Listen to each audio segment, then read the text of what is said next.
So we said that God exists and that God is a law of love and giving. How does God influence us in our everyday lives? He created us opposite to Him, in the nature of reception. And His nature is bestowal. Our nature is hate. His nature is love.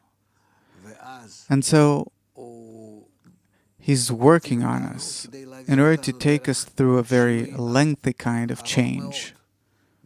From being His complete opposite, from hating others and also hating Him, to loving others and loving the Creator. This is the entire process that we go through. Okay, and how does He influence our lives? Everything that He does is in order for us to change from hating to loving each other, and from loving each other to loving Him.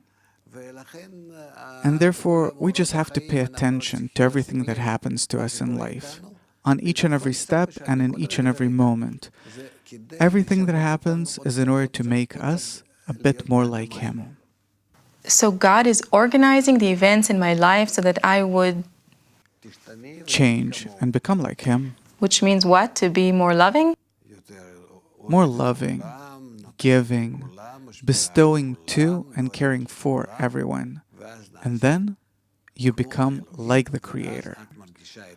You feel yourself in a whole and complete degree, in a state of wholeness and perfection, which is truly an infinite degree, beyond life and death, good and bad, and we have to attain all of this.